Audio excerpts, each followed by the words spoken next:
Back to physics लड़की। आज की इस वीडियो में हम डिस्कस कर रहे हैं सुपरपोजिशन प्रिंसिपल। इससे पहले वाली वीडियो में हमने डिस्कस किया था परमिटिविटी, रिलेटिव परमिटिविटी और एब्सोल्यूट परमिटिविटी। इसी के साथ साथ फिर हमने कुछ क्वेश्चंस डिस्कस किए थे रिलेटिव परमिटिविटी के ऊपर। तो आज की इस वीडियो में पहले हम सुपरपोजिशन डिस्कस करेंगे, ये सुपरपोजिशन प्रिंसिपल होता क्या है, और फिर उसके बाद हम उसके ऊपर कुछ क्वेश्चंस करेंगे, और फिर इसके नेक्स्ट वाली जो वीडियो होगी उसमें हम एनसीईआरटी के एग्जाम्पल्स डिस्कस करेंगे। ठीक है, तो स्टार्ट करते हैं सुपरपोजिशन प्रिंसिपल से।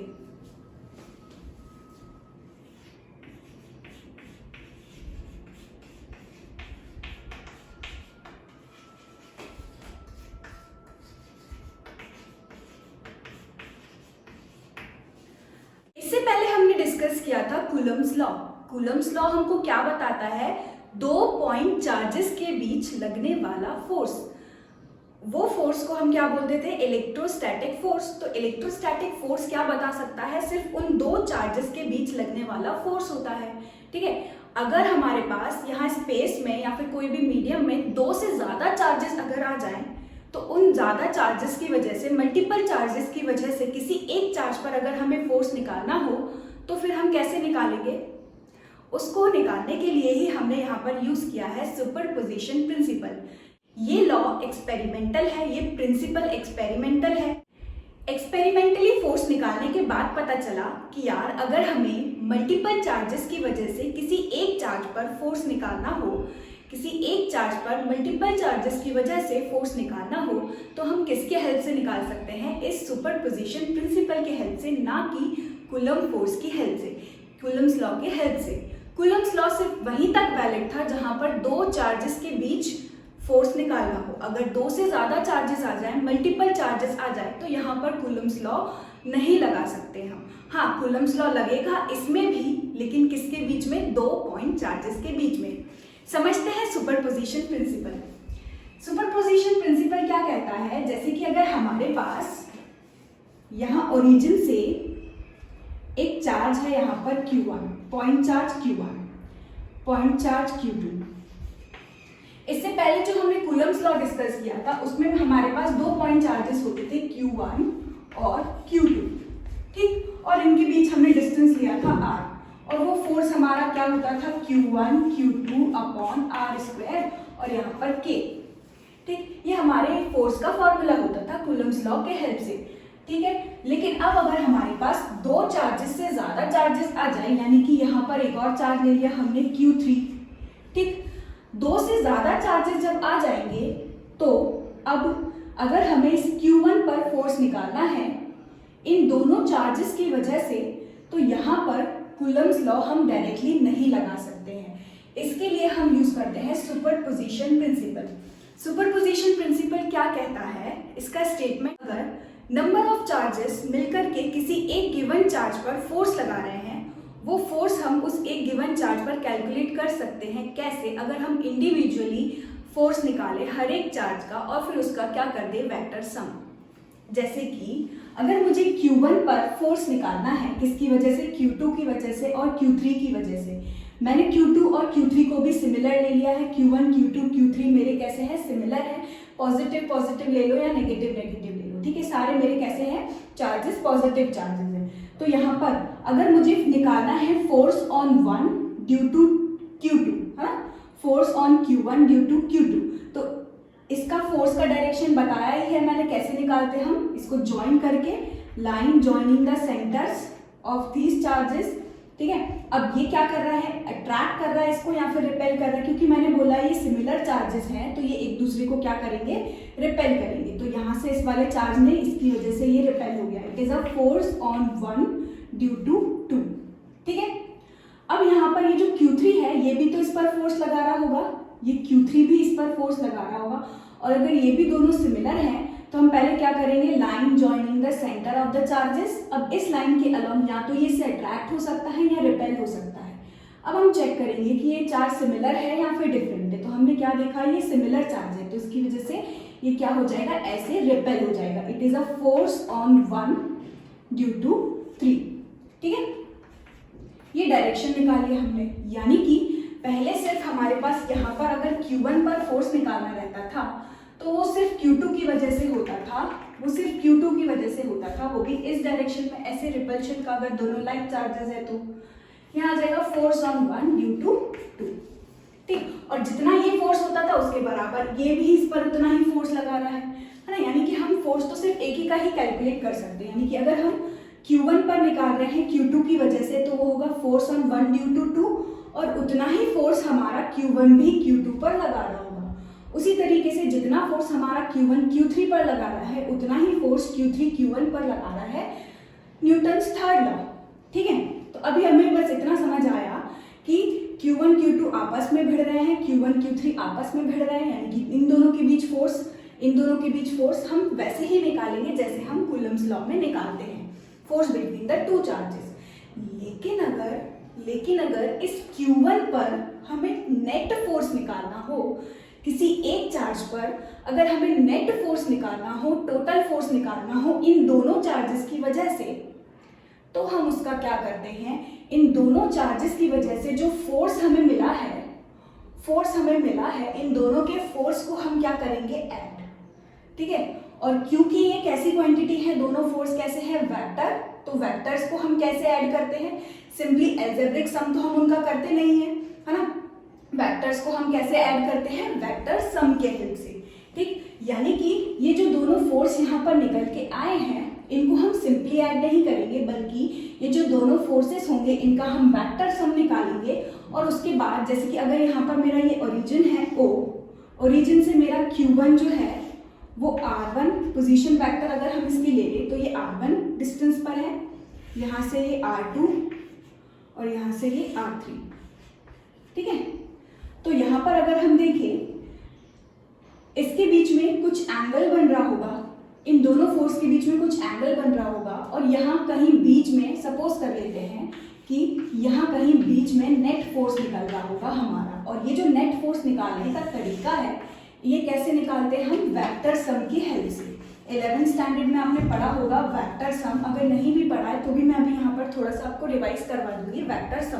अभी सिर्फ आपको इतना ध्यान रखना है ये सुपरपोजिशन प्रिंसिपल हम कब यूज कर रहे हैं। सुपरपोजिशन प्रिंसिपल का कहना क्या है, if there are number of charges interacting the net force on a given charge is equal to the vector sum of individual forces due to the other charges on that given charge, ठीक है। यानी कि ये जो बाकी सारे charges इस पर फोर्स लगा रहे होंगे, इस फोर्स का हम क्या निकालेंगे, वेक्टर सम निकालेंगे। वही जो फोर्स होगा नेट फोर्स हमारा वो इस गिवन चार्ज पर लग रहा होगा, ठीक है। अब इसको लिखना कैसे है,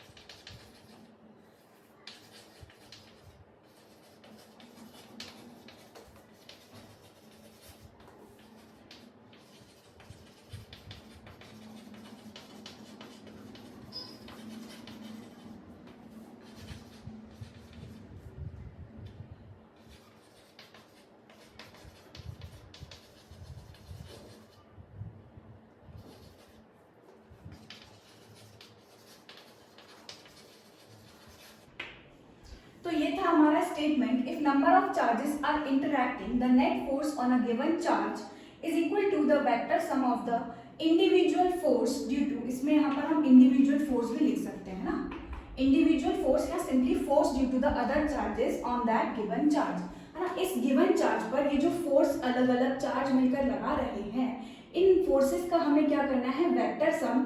तो इस Q1 का नेट फोर्स निकल के आ जाएगा, इस Q1 पर नेट फोर्स निकल के आ जाएगा, यही है हमारा सुपरपोजिशन प्रिंसिपल, ठीक है। अब जैसे यहाँ पर इसके हेल्प से अगर मुझे मैथमेटिकली इसको लिखना हो तो कैसे लिखेंगे, F net is equal to force on 1 due to 2 plus force on 1 due to 3, ठीक है, ये वेक्टर सम। और यहाँ पर अगर हम देखें कि इसको अगर हमें खोलना हो तो इसको हम ऐसे लिख सकते हैं, देखो फोर्स हमने पढ़ा हुआ है वेक्टर फॉर्म, हमने वेक्टर फॉर्म फोर्स का पढ़ा हुआ है।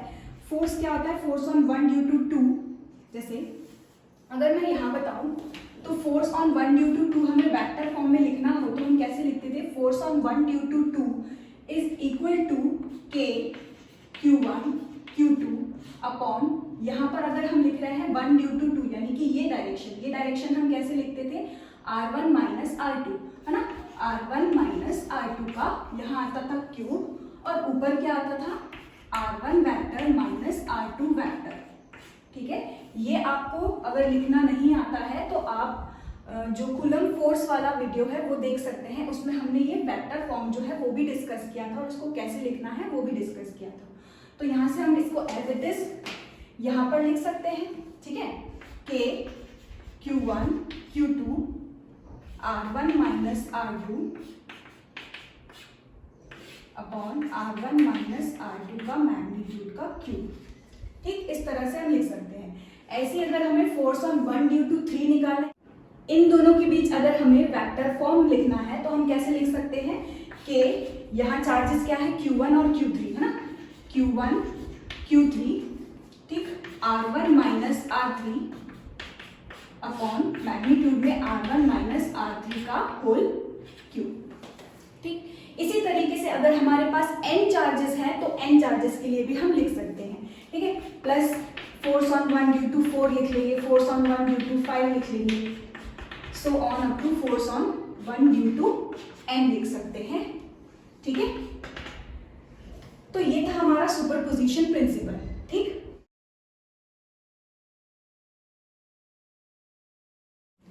क्योंकि हम सारे टॉपिक्स एनसीईआरटी से ही कवर कर रहे हैं तो देख लेते हैं एनसीईआरटी में इसको किस तरह से दिया हुआ है। सबसे पहले हमारे पास अगर दो से ज्यादा फोर्सेस हैं, ठीक है, जैसे यहाँ पर ये हमारा ओरिजिन से लेके हमारा Q1 जो है वो R1 डिस्टेंस पर है, पोजीशन वेक्टर डिफाइन कर लिए हमने ओरिजिन से, है ना, R1 डिस्टेंस दूर है हमारा चार्ज Q1, ओरिजिन से R2 डिस्टेंस दूर है हमारा चार्ज Q2 और R3 डिस्टेंस दूर है हमारा चार्ज Q3। ठीक है, अब हमारा ये जो Q1 है, इस Q1 पर हमें नेट फोर्स निकालना है। ठीक है, नेट फोर्स हमें Q1 पर निकालना है, किसकी वजह से, Q2 और Q3 की वजह से। ठीक, तो यहाँ से अगर हम देखें तो Q2 और Q3 पर जो फोर्स लग रहा होगा रिपल्शन का वो कुछ इस तरह से होगा, फोर्स ऑन 1 ड्यू टू 2। ठीक, और इन दोनों के बीच अगर हम डिस्टेंस देखें, है ना, तो क्या होगा, R1 2। ठीक, और अगर हम यहाँ से देखें तो Q3 भी इस पर फोर्स लगा रहा होगा कुछ ऐसे, ये फोर्स ऑन 1 ड्यू टू 3। ठीक है, फोर्स ऑन 1 ड्यू टू 3। और अगर हमें इसका पोजीशन वेक्टर लिखना होगा तो उसका डायरेक्शन कौन सा होगा, ये वाला, यानी कि ये हो गया फोर्स R1 3।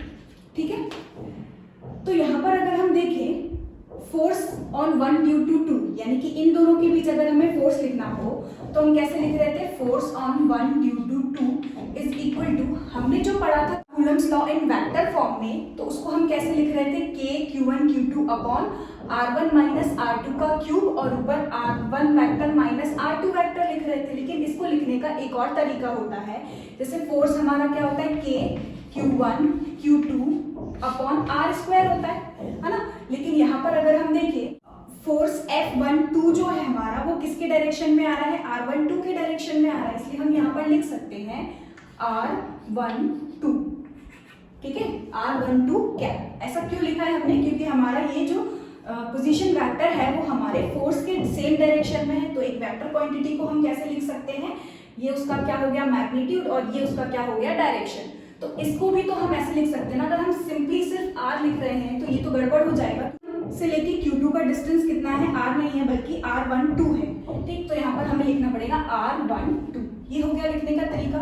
ऐसे अगर हम फोर्स ऑन 1 ड्यू टू 3 लिखेंगे तो कैसे लिखाएगा, K Q1 Q3 upon R13 का स्क्वायर, और ये किसकी डायरेक्शन में आ रहा है, यूनिट वेक्टर R13 के, तो उसको हमने लिखा R13 और ये कैप। ठीक, अब अगर हमें नेट फोर्स निकालना हो Q1 पर तो सिंपली हम इसका क्या कर देंगे, वेक्टर सम। तो F net on 1 is equal to vector sum of both these forces, यानी कि F12 प्लस F13। ठीक है, और इन दोनों को ऐसे डायरेक्टली हम लिख देंगे के Q1 Q2 अपॉन R12 का square into R12 cap plus यहाँ पर अब इसको भी डालेंगे तो क्या हो जाएगा, देखो के Q1 Q2 Q1 Q3 upon R13 का स्क्वायर और R13 का कैप।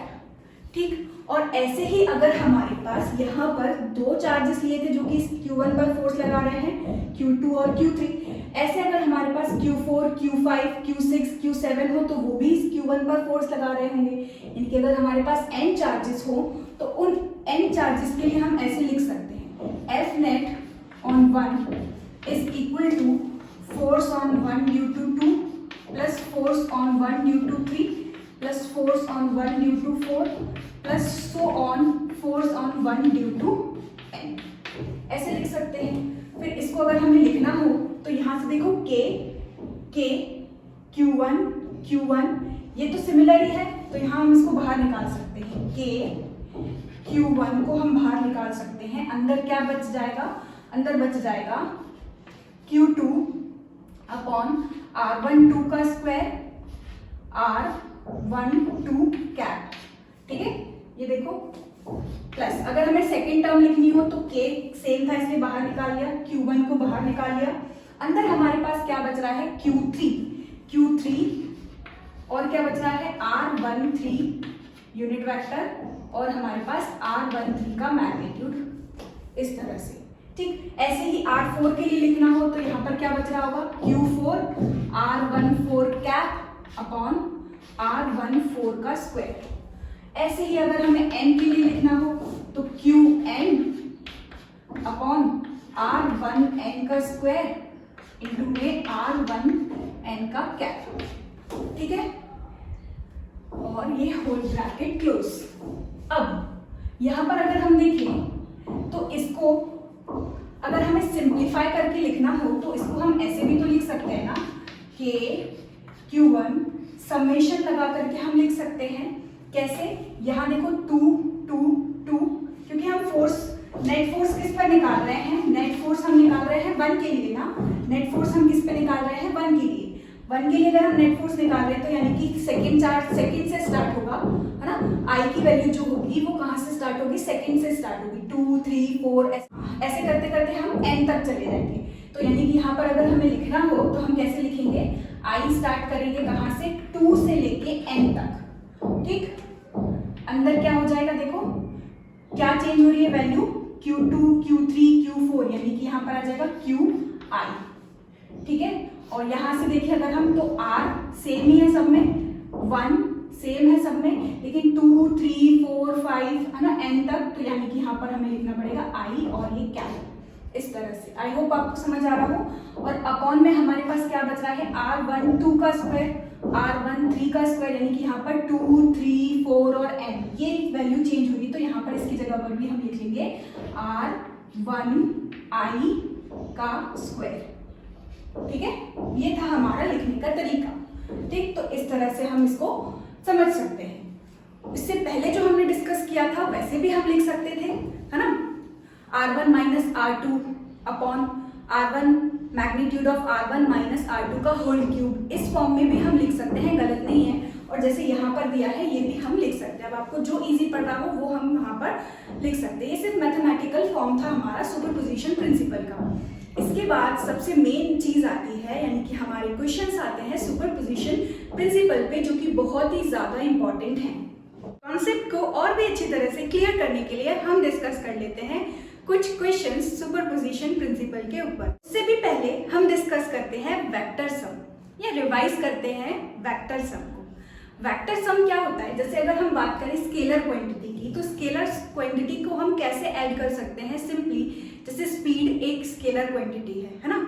स्पीड कैसी क्वांटिटी है, एक स्केलर क्वांटिटी है। मैंने बोला स्पीड है एक ऑब्जेक्ट की कितनी, 2 मीटर पर सेकेंड, फिर हो गई 3 मीटर पर सेकेंड। ठीक, तो इसका अगर हमें ऐड करना हो तो हम कैसे करेंगे, 2 + 3 यानी कि 5 मीटर पर सेकेंड। स्केलर क्वांटिटी को सिंपली हम अलजेब्रिक सम करके ऐड कर सकते हैं। ठीक है, सिंपल ऐड कर सकते हैं। लेकिन अगर हम वेलोसिटी की बात करें वेलोसिटी के पास क्या होता है, वेलोसिटी एक वेक्टर क्वांटिटी है, तो वेलोसिटी के पास डायरेक्शन भी होगा, साथ ही साथ उसका मैग्नीट्यूड भी होगा। यानी कि हमारी जो वेक्टर क्वांटिटी है उसको हम जैसे स्केलर क्वांटिटी को ऐड करते हैं ना सिंपली एल्जेब्रिक सम करके, वैसे वेक्टर सम को ऐड नहीं किया जाता। वेक्टर सम को ऐड करने के लिए एक अलग फॉर्मूला होता है। जैसे कि अगर हमारे पास यहाँ पर दो वेक्टर हैं, एक वेक्टर ए, दूसरा वेक्टर है हमारे पास बी, ठीक, और इस ए और बी वेक्टर के बीच में एंगल हमने ले लिया कितना, थीटा। इसको उसी एग्जांपल से समझते हैं।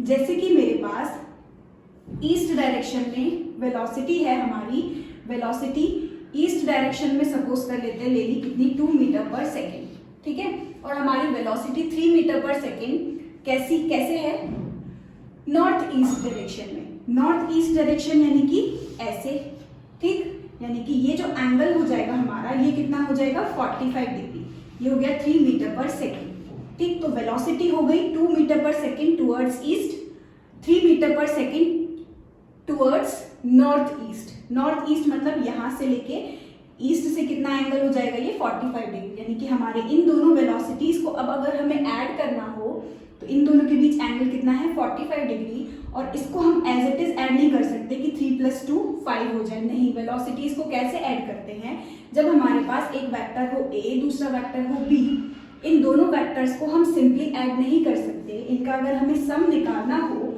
वो सम भी कैसा होता है, एक वेक्टर क्वांटिटी। जब दो वेक्टर क्वांटिटी को हम ऐड करेंगे तो यहाँ पर हमको इसका जो रिजल्टेंट मिलेगा, है ना, वो भी कैसी क्वांटिटी होगी, एक वेक्टर क्वांटिटी, ठीक। यानी कि हम क्या कर रहे हैं, a + b वेक्टर कर रहे हैं। तो जब भी हम a + b करते हैं तो हमको यहाँ पर जो रिजल्टेंट मिलता है, इसका जो आंसर मिलता है, वो भी कैसी क्वांटिटी होगी, एक वेक्टर क्वांटिटी। यानी कि इस r के पास भी क्या होगा, मैग्नीट्यूड और साथ ही साथ डायरेक्शन। अब इस r का जो मैग्नीट्यूड है उसको निकालने का एक फॉर्मूला है, magnitude of r is equal to √a² + b² + 2ab cos theta, where theta is the angle between a and b। जब हमारे दो वेक्टर हो हमारे पास a और b, और इन दोनों वेक्टर के पास एंगल कितना हो, थीटा, तो हम इसके बीच का जो रिजल्टेंट है वो निकाल सकते हैं, ठीक। तो रिजल्टेंट हम कैसे निकालेंगे, रिजल्टेंट का मैग्नीट्यूड निकाला जाता है कैसे, √a² + b² + 2ab cos theta करके। यानी कि अगर हमें यहाँ पर अप्लाई करना हो इसको तो हम कैसे करेंगे, रिजल्टेंट निकालेंगे कैसे, √a हमारा वेक्टर क्या लिया हमने, सपोज कर लेते हैं 2 लिया है, तो यहाँ कितना आ जाएगा 2 का स्क्वायर प्लस b हमारा कितना है 3, तो ये हो जाएगा 3 का स्क्वायर प्लस 2 × 2 × 3 और cos theta, theta is the angle between a and b यानी कि 45 डिग्री। और फिर जब हम इसको सॉल्व कर देंगे तो इसका रिजल्टेंट हमको मिल जाएगा, ठीक है। इस तरह से दो वेक्टर के को जब ऐड करेंगे तो उसका मैग्नीट्यूड हम निकाल सकते हैं।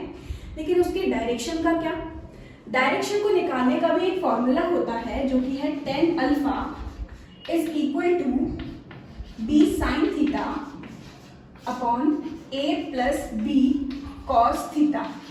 थीटा क्या है, angle between a vector and b vector. Alpha क्या है, it is a angle between a vector to the resultant. Alpha क्या है, इस a वेक्टर और ये रिजल्टेंट के बीच का एंगल को हमने लिया है अगर अल्फा, है ना, तो हमारा b sin theta upon a + b cos theta. Resultant की डायरेक्शन को निकालने का क्या मतलब है कि हमारे फर्स्ट वेक्टर से रिजल्टेंट किस डायरेक्शन में है। रिजल्टेंट का मैग्नीट्यूड हम निकालेंगे इस फॉर्मूले से और रिजल्टेंट का डायरेक्शन हम निकालेंगे इस फॉर्मूले से। इसको भी हम कैसे अप्लाई कर सकते हैं, यहाँ पर b हमारा क्या है 3, तो यहाँ रखेंगे 3 sin 45 अपॉन 2 + 3 cos 45। इस तरह से सॉल्व कर हम tan अल्फा यानी कि अल्फा की वैल्यू निकाल सकते हैं।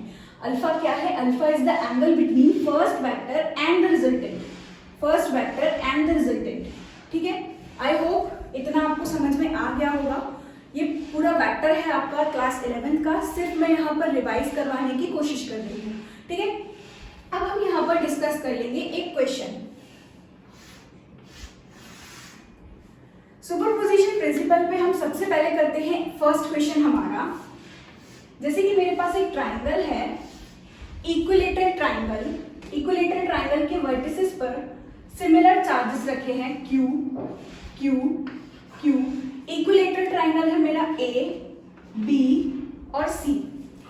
A B C इसके वर्टिसेस, और वर्टिसेस पर हमारे सिमिलर टाइप के चार्जेस रखे हुए हैं, ठीक है। अब अगर हमें इस पर नेट फोर्स निकालना हो तो क्वेश्चन में हमको बोला गया है find net force at A.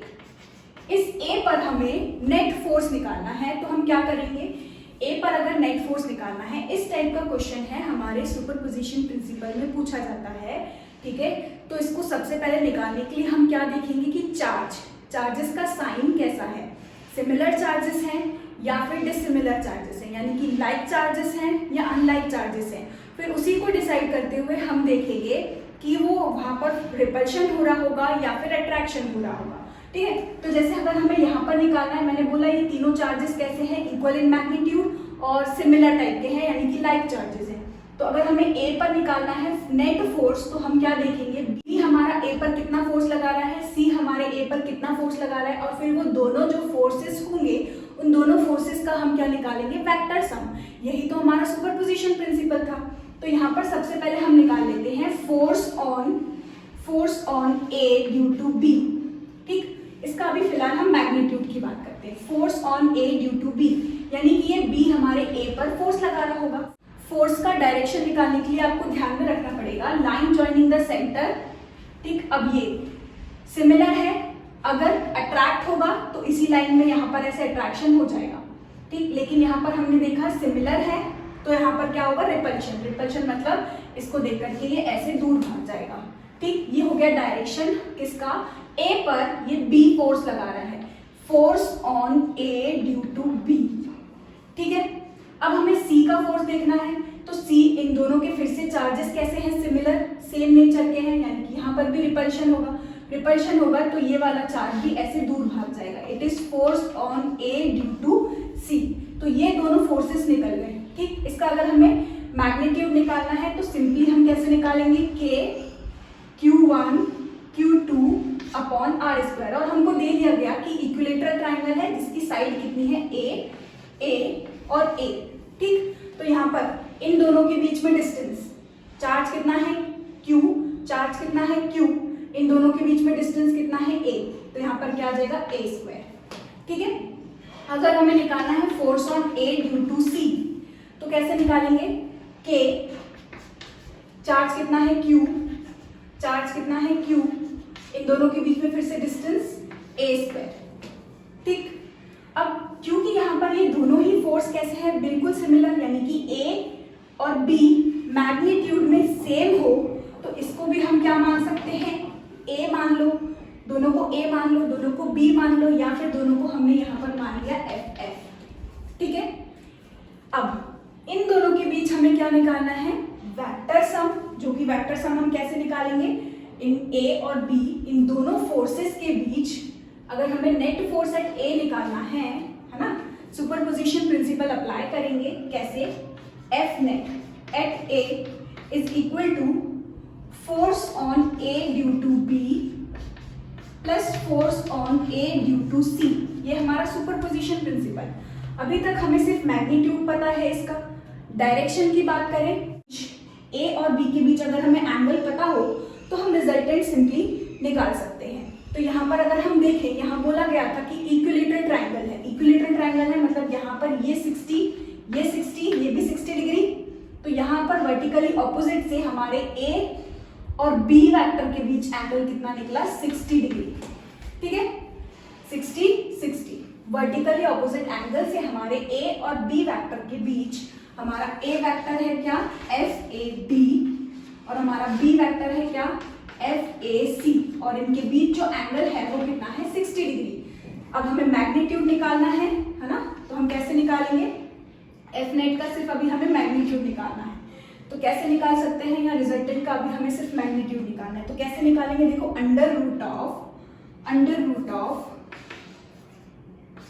F net at A under root of A square, इसको भी मैंने देखो क्या मान लिया, F मान लिया, तो इसको अब मैं कैसे लिखूंगी, F square plus 2 A F B भी कितना लिया है हमने F, और कॉस थीटा एंगल किसके बीच में, ए और बी के बीच में, तो ए और बी के बीच में यानी कि एफ और एफ के बीच में जो एंगल है वो कितना है हमारा 60, तो लिख लिया 60, ठीक है।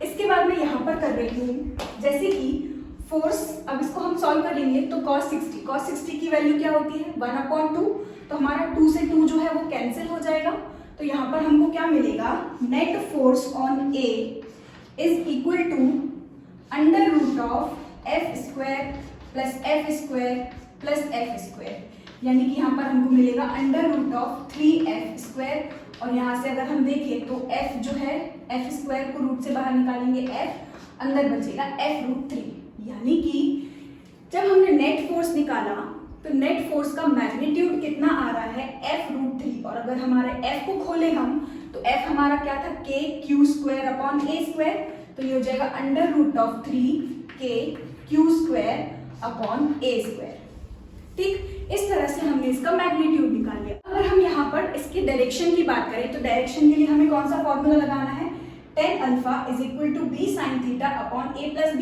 cos थीटा, यानी कि b हमारा क्या है f sin 60 कितना होता है √3/2, अगर हम यहाँ पर डायरेक्शन निकालें, ठीक है, यहाँ पर अगर हम डायरेक्शन निकालें तो क्या होगा, tan alpha is equal to b हमारा क्या है f sin 60 अपॉन a यानी कि f प्लस b यानी कि f और cos 60, ठीक है। तो यहाँ पर कितना आ जाएगा, देखो f sin 60 कितना होता है √3/2, हो जाएगा √3/2 अपॉन में f प्लस f, ये कितना हो जाएगा f प्लस f इंटू 1/2, यहाँ से कितना निकलेगा f प्लस f/2, 3f/2 है ना, 3f/2, और यहाँ से फाइनली जब हम इसको पूरे को सॉल्व करेंगे f से f कैंसिल होकर हमको यहाँ मिलेगा 1/√3। tan अल्फा की वैल्यू कब 1/√3 होती है, जब अल्फा कितना हो 30 डिग्री, यानी कि हमारा जो रिजल्टेंट आया वो कहाँ पर आ रहा होगा, हमारे फर्स्ट वेक्टर यानी कि a b से हमारे फर्स्ट वेक्टर से कितने पे होगा 30 डिग्री पे होगा, ठीक है। तो इस तरह से हम मैग्नीट्यूड और डायरेक्शन निकालते हैं, ठीक है। तो ये तो हमारा फर्स्ट क्वेश्चन था, आपको आधा समझ में आया होगा आधा नहीं, ऐसे करके हम 2-3 क्वेश्चन और प्रैक्टिस करेंगे तो आपको बिल्कुल क्लियर हो जाएगा ये कॉन्सेप्ट, ठीक है। इसके बाद देखते हैं एक second question, 3 charges 10 microcoulomb, 5 microcoulomb and -5 microcoulomb are placed in air at the 3 corners A, B and C of an equilateral triangle of side 0.1 meter. Find the resultant force experienced by charge placed at corner A. देखिए question में हमको क्या बोला है, equilateral triangle है, ठीक, A, B, C, ठीक, vertices पर चार्जेस रखे हुए हैं, यहाँ पर है 10 माइक्रोकूलम, यहाँ पर रखा हुआ है 5 माइक्रोकूलम, यहाँ रखा है -5 माइक्रोकूलम। हमें नेट चार्ज बताना है ए पर हमें नेट चार्ज कैलकुलेट करना है। नेट चार्ज कैलकुलेट करने के लिए इस टाइप के क्वेश्चन में सबसे पहले हमको क्या देखना रहता है, चार्जेस कैसे हैं, सिमिलर है या फिर लाइक चार्जेस हैं या फिर अनलाइक चार्जेस हैं। तो जैसे यहाँ पर हम देखें 10 माइक्रोकूलम 5 माइक्रोकूलम, ठीक, नेट चार्ज कहाँ पर निकालने को बोल रहे हैं, ए पर निकालने को बोल रहे हैं, तो हमें ये बताना है कि ए पर फोर्स बी लगा रहा होगा किस डायरेक्शन में, है ना। तो यहाँ पर हम line joining the centre line draw करेंगे। अब देखो क्योंकि ये ए और बी कैसे हैं, दोनों लाइक चार्जेस है, तो यहाँ पर क्या होगा, अट्रैक्शन या फिर रिपल्शन, सिमिलर है तो रिपल्शन होगा, मतलब हमारा ए पर बी की वजह से कुछ ऐसा फोर्स लग रहा था, force on A due to B, ठीक, यानी कि 5 माइक्रोकूलम 10 माइक्रोकूलम पर कुछ इस डायरेक्शन में फोर्स लगाएगा। यहाँ पर हम देखिए तो चार्ज कैसा है, माइनस, ये 10 हमारा कैसा था, पॉजिटिव, यानी कि यहाँ पर कैसे चार्जेस है, अनलाइक। तो यहाँ पर अगर हम देखेंगे तो ये Q यानी कि 10 माइक्रोकूलम जो चार्ज होगा वो अट्रैक्ट हो जाएगा किसकी तरफ, इस नेगेटिव चार्ज की तरफ, ठीक है। हमें जिस पर नेट चार्ज निकालना रहता है वो वाले चार्ज को मूव कराना रहेगा, मिलेगा, यानी कि ये चार्ज इसकी वजह से कहाँ जाएगा, ऐसे ऊपर, ये चार्ज इसकी वजह से कहाँ आएगा, नीचे। और क्योंकि दोनों ही यहाँ पर दो फोर्स लग रहे हैं, एक ऐसे और एक ऐसे, ठीक है, दोनों फोर्स लग रहे हैं, तो यहाँ पर इसकी वजह से नेट फोर्स हमें ए पर निकालना है, तो हमारा ए जो होगा यहाँ कहीं जा रहा होगा, ठीक है, तो नेट फोर्स हमें निकालना है। ये हो गया force on A due to C. तो सुपरपोजिशन प्रिंसिपल हम यहाँ यूज करेंगे, क्या है, net force at A is equal to vector sum of force on A due to B and force on A due to C, ठीक है। अब यहाँ पर ये दो टाइप के फोर्स लग रहे हैं, तो इन दोनों टाइप के फोर्स का हम क्या निकालेंगे, मैग्नीट्यूड, ठीक, और इन दोनों के बीच का डायरेक्शन, ठीक है। तो इसका अगर हमें मैग्नीट्यूड निकालना हो force on A due to B का, तो फॉर्मूला वही k q1 q2 upon R square. इन दोनों के बीच का डिस्टेंस जो है वो हमको कितना दिया हुआ है, 0.1 मीटर, 0.1 मीटर और 0.1 मीटर। इक्विलेटरल ट्राइंगल है, यानी कि एंगल कितना हो जाएगा, 60, 60 और 60, ठीक। तो फोर्स ऑन ए, ये चार्ज इस पर जो फोर्स लगा रहा होगा वो क्या होगा, k q1 यानी कि 10 माइक्रोकूलम और Q2 यानी कि B पर कितना चार्ज है, 5 माइक्रोकूलम अपॉन 0.1 का होल स्क्वायर। इस क्वेश्चन में एयर की बात की है, तो यहाँ K की वैल्यू भी क्या हो जाएगी, 9 इंटू 10 टू दी पावर 9, ठीक है। तो ये हो गया 9 into 10 to the power 9, 10 microcoulomb into 5 microcoulomb.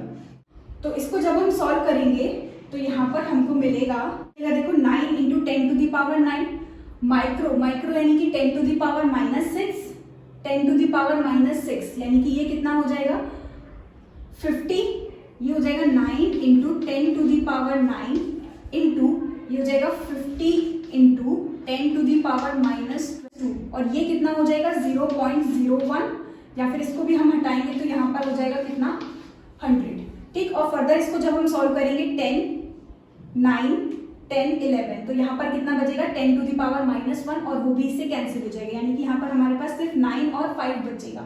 तो यानी कि हमारा जो फोर्स निकलेगा वो कितना होगा, 9 5 जा 45 न्यूटन, ठीक है। अब हम निकाले force on A due to C, तो वो भी क्या होगा, देखो ये भी 10, ये भी 5, हम यहाँ पर इस फॉर्मूले में क्या रखते थे, k q1 q2 में हम सिर्फ जो चार्जेस रखते थे वो कैसे रखते थे, मैग्नीट्यूड में। तो अगर हम चार्जेस को मैग्नीट्यूड में रख रहे हैं, यानी कि ये भी 10, ये भी 5, k की वैल्यू भी वही है और इन दोनों के बीच का डिस्टेंस भी वही है, यहाँ से फोर्स का मैग्नीट्यूड भी कितना निकल जाएगा, 45 न्यूटन। यानी कि फिर से हमारे a और b की वैल्यू कैसी मिल रही है हमको, सेम। अब इन दोनों के बीच हमको क्या निकालना है, सबसे पहले हम एफ नेट का क्या निकाल लेते हैं, मैग्नीट्यूड। तो एफ नेट का मैग्नीट्यूड कैसे निकालते हैं, under root of a square plus b square plus 2ab cos theta.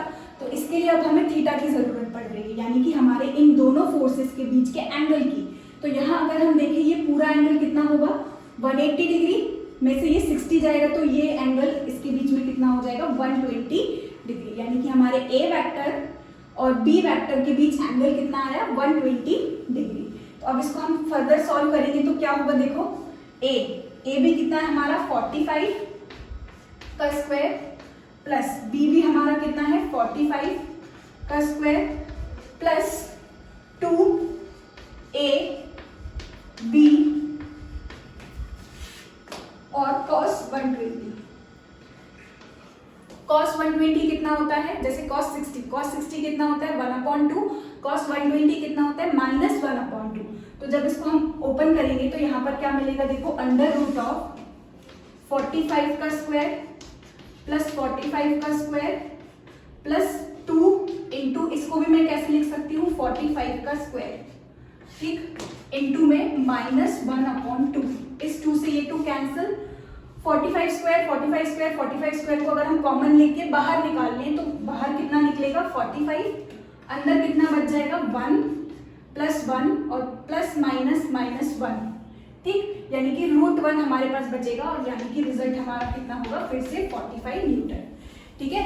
तो यहाँ से हमको एक चीज समझ में आ रही है, जब दो फोर्स का कैसा मैग्नीट्यूड कैसा हो सेम और उनके बीच एंगल कितना हो 120 डिग्री, तो जो हमको रिजल्टेंट मिलता है, रिजल्टेंट का मैग्नीट्यूड जो होता है वो भी कितना रहेगा सेम 45 न्यूटन। ठीक है। अब इसके डायरेक्शन की अगर हम बात करें तो हम कौन सा फॉर्मूला यूज करेंगे, tan alpha is equal to क्या होता है, B sine theta upon A plus B cos theta. तो बी हमारा क्या है 45, ठीक है, साइन थीटा, साइन एंगल कितना है, थीटा कितना है हमारा यहाँ पर 120 अपॉन ए कितना है 45 प्लस बी कितना है 45, है ना, और हमारा कॉस थीटा कॉस 120। साइन 120 की बात करें तो साइन 60 कितना होता है √3/2, साइन 120 भी कैसा होता है √3/2। ये हो जाएगा 45 इंटू √3/2 अपॉन में हमारे पास क्या बचेगा 45 निकाल कॉस 120 को रखेंगे तो कितना निकलेगा फिर से -1/2, है ना। 45 को बाहर निकालते हैं, हमारे पास बचेगा अंदर 1। कॉस 120 को सॉल्व किया कितना मिलेगा -1/2, ये मिलेगा 1 -1/2, ठीक है। यानी कि अगर हम यहाँ देखें तो 45 से 45 कैंसिल, हमको कितना मिल रहा है √3/2 होल अपॉन में 1 में से 1/2 गया तो कितना बचेगा फिर से 1/2, यानी कि √3। तो 10 अल्फा में √3 हमको कब मिलता है, जब अल्फा की वैल्यू कितनी हो 60 डिग्री, यानी कि हमारा रिजल्टेंट का मैग्नीट्यूड निकलेगा कितना 45 न्यूटन। और जो एंगल होगा, डायरेक्शन होगा फर्स्ट वेक्टर से हमारे रिजल्टेंट का कितना होगा, हमने फर्स्ट वेक्टर किसको माना है इसको, तो यहाँ से कितना होगा 60 डिग्री। 60 डिग्री मतलब कुछ ऐसे, ठीक है, फर्स्ट वेक्टर से 60 डिग्री, यानी कि ये हमारा रिजल्टेंट हो गया, एफ नेट हो गया, ठीक है। और अगर हम देखें तो ये जो हमारा एफ नेट है वो हमारे बीसी के कैसा है, पैरेलल भी है, ठीक। तो इस तरह से हम क्वेश्चन सॉल्व करते हैं। इसके बाद हम डिस्कस करेंगे एनसीईआरटी के एग्जाम्पल्स और क्वेश्चंस डिस्कस करेंगे हमारे सुपरपोजिशन प्रिंसिपल के।